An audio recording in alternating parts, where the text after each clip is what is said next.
Hi friends, welcome to my channel. இன்னைக்கு நம்ம வீடியோவில் பார்க்க போகிற ரெசிபி ரொம்ப சுவையான ரெசிபி பார்க்க போகிறோங்க. இன்றைக்கி நம்ம வெஜிடபிள் பிரியாணி சுவையாக எப்படி செய்யுதுன்னு பார்க்க போகிறோம்.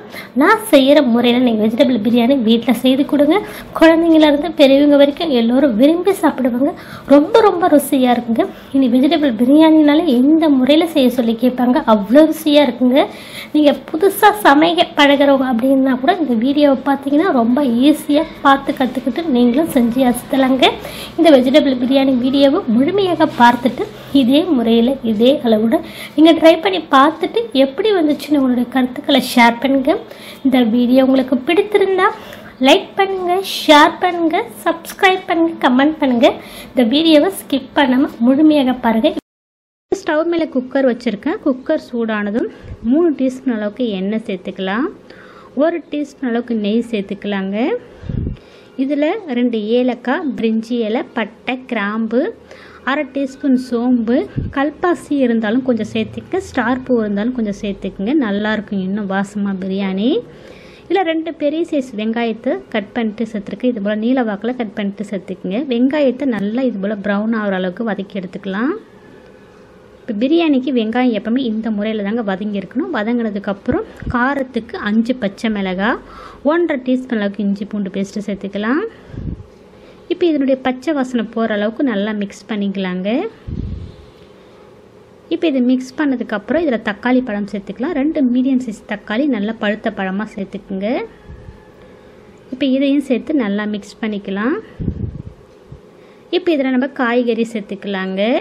1 கைப்பிடி அளவுக்கு பீன்ஸு, 1 கைப்பிடி அளவுக்கு பட்டாணி, 1 கைப்பிடி அளவுக்கு உருளைக்கிழங்கு, கேரட்டு 1 கைப்பிடி அளவுக்கு, 4 காய்கறி ஒரே ஈக்குவலாக எடுத்துருக்கேன். இது கூடவே நீங்கள் காலிஃப்ளவர் நூக்கல் இருந்தால் கூட சேர்த்துக்கலாம். நல்லா இருக்குங்க இன்னும் சுவை. இப்போ காய்கறியை சேர்த்து நல்லா வதக்கிக்கலாங்க. இப்போ காய்கறி வதங்கிட்டு இருக்கும்போது இந்த காய்கறிக்கு மட்டும் தேவையான அளவு உப்பு சேர்க்குறேன். உப்பு சேர்த்து வதக்கும் போது காய்கறி நல்லா சீக்கிரம் வதங்கி வந்துடும். நல்ல உப்பும் நல்ல காய்கறியில் உரைச்சிருக்குங்க. இது போல் காய்கறி வதக்கும் போது எப்பவுமே உப்பு சேர்த்துக்குங்க. இப்போ காய்கறி வதங்கி வரட்டும். மேலே மூடி போட்டு வதங்க விட்டுடலாங்க. இப்போ ஓப்பன் பண்ணி காய்கறி நல்லா வதங்கிடுச்சிங்க. மிக்ஸ் பண்ணிக்கலாம். இப்போ இதில் மிக்ஸ் பண்ணதுக்கப்புறம் மசாலா பொருட்கள்லாம் சேர்த்துக்கலாங்க. 1 டீஸ்பூன் அளவுக்கு தனி மிளகாத்தூள், 1/2 டீஸ்பூன் அளவுக்கு மல்லித்தூள், 1/4 டீஸ்பூன் கரம் மசாலா, 1/4 டீஸ்பூன் ஜீரகத்தூள், மஞ்சப்பொடி 1/4 டீஸ்பூன் சேர்த்துருக்கேன்.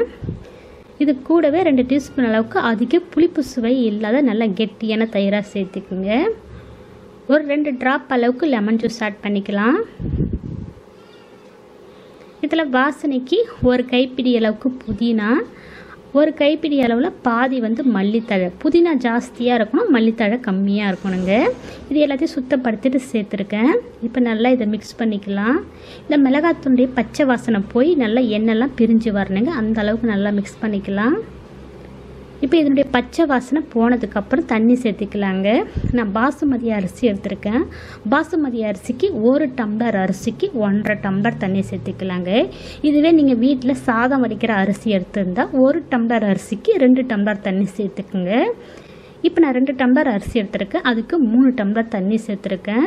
நம்ம ஆல்ரெடி காய்கறியில் உப்பு போட்டோம். அதுக்கு தகுந்த மாதிரி இப்போ உப்பு சேர்த்துக்கலாங்க. இப்போ உப்பு சேர்த்து மிக்ஸ் பண்ணிக்கலாம். இப்போ மிக்ஸ் பண்ணி மேலே மூடி போட்டு தண்ணி நல்லா கொதிக்க விட்டுடலாங்க. இப்போ தண்ணி பார்த்திங்கன்னா நல்லா சலசலன்னு கொதிக்குது பாருங்கள். இந்த டைமில் தாங்க அரிசி சேர்க்கணும். அப்போ தான் சாதம் பிரியாணி ஒன்றோட ஒன்று ஒட்டாமல் நல்லா குழையாமல் நல்லா பலபலன்ட்டு கிடைக்குங்க. இப்போ தண்ணியை மிக்ஸ் பண்ணிக்கோங்க. உப்பு காரெல்லாம் செக் பண்ணிக்கோங்க. இப்போ செக் பண்ணதுக்கப்புறம் இப்போ நம்ம அரிசி சேர்த்துக்கலாங்க. பாசுமதி அரிசியை 20 நிமிஷம் ஊற வச்சு எடுத்துருக்கேன். ஊற வச்ச அரிசியை தண்ணியை வடிச்சிட்டு சேர்த்துக்கலாம். இப்போ அரிசியை சேர்த்து மிக்ஸ் பண்ணிக்கலாங்க. மிக்ஸ் பண்ணி நம்ம மேலே மூடி போட்டுக்கலாம். தண்ணி நல்லா சுண்டி வரட்டுங்க. ஒரு 3/4 பாகம் தண்ணி சுண்டி இருக்கணும். இப்போ நல்லா ஒரு 5 நிமிஷத்துக்கு அப்புறம் நான் ஓப்பன் பண்ணுறேங்க. தண்ணி நல்லா ஒரு 3/4 பாகம் சுண்டி வந்துருச்சுங்க. இந்த டைமில் அரிசியை நல்லா கலந்து கொடுத்துக்குங்க. இப்போ கலந்து கொடுத்து நம்ம தம்மு போட்டுக்கலாங்க. இந்த முறையில் செய்து பாருங்கள். அருமையான பிரியாணி குழையாமல் அடி பிடிக்காமல் ரொம்ப சூப்பராக பர்ஃபெக்டாக கிடைக்குங்க. இப்போ நல்லா கலந்து கொடுத்து சாதத்தில் நல்லா சமப்படுத்தி விட்டு 1 டீஸ்பூன் அளவுக்கு நெய் சேர்த்துருக்கு. தம் போடும்போது கொஞ்சமாக வாசனைக்கு மல்லித்தழையும் புதினாவும் சேர்த்து இப்போ நம்ம குக்கர் மூடி போட்டுக்கலாம். மூடி போட்டு விசில் கட் போட்டு வீட்டில் யூஸ் பண்ணாத தோசைக்கல் இருக்கும் பார்த்தீங்கன்னா, நல்லா கனமான கல்லாக எடுத்துக்கோங்க. அது ஸ்டவ் மேலே வச்சு குக்கரை தோசைக்கல்ல மேலே வச்சுருங்க. வச்சு அடுப்பை சிம்மில் வச்சுருங்க. சிம்மில் வச்சு ஒரு 20 நிமிஷம் தம்மில் விட்டுடுங்க. விசில்லாம் எதுவும் வராதுங்க. இப்போ 20 நிமிஷத்துக்கு அப்புறம் நான் மூடியை ஓப்பன் பண்ணுறேங்க. ரொம்ப பார்க்கும்போதே உங்களுக்கு தெரியுது பாருங்கள். பர்ஃபெக்டான பக்காவான பிரியாணி 100%. ஒன்று கூட சாதம் குழஞ்சிருக்காது, ஒன்றோட ஒன்று ஒட்டாது, நல்லா பூ மாதிரி இருக்குது பாருங்கள். நல்லா அரிசி எந்த அளவுக்கு மலர்ந்துருக்கு பாருங்கள். உங்களை நான் மிக்ஸ் பண்ணுற பாருங்கள், சூடாகவே மிக்ஸ் பண்ணுற தெரியுது பாருங்கள். இதே அளவுகளோட இதே முறையில் நீங்கள் செய்து பாருங்கள், பக்காவான பிரியாணி கிடைக்குங்க. இப்போ பிரியாணி ஒரு பிளேட்டுக்கு பரிமாறிடலாங்க. சுட சுட பிரியாணியோட ஆனியன் ரைத்தா வச்சு சாப்பிட்டு பாருங்கள், அவ்வளோ ருசியாக இருக்குங்க. நம்மளுடைய வெஜிடபிள் பிரியாணி ரெடி ஆயிடுச்சுங்க. பார்க்கும்போது எவ்வளோ அருமையாக இருக்குது பாருங்கள். ரொம்ப ரொம்ப ருசியான இந்த வெஜிடபிள் பிரியாணி வீடியோவை முழுமையாக பார்த்துட்டு இதே முறையில் இதே அளவுகளோட நீங்கள் ட்ரை பண்ணி பார்த்துட்டு எப்படி வந்துச்சுன்னு உங்களுடைய கருத்துக்களை ஷேர் பண்ணுங்க. இந்த வீடியோ உங்களுக்கு பிடித்திருந்தா லைக் பண்ணுங்க, ஷேர் பண்ணுங்க, நம்ம சேனலுக்கு மறக்காம சப்ஸ்கிரைப் பண்ணுங்க. கூடவே பெல் ஐக்கானை கிளிக் பண்ணி வச்சுக்கோங்க.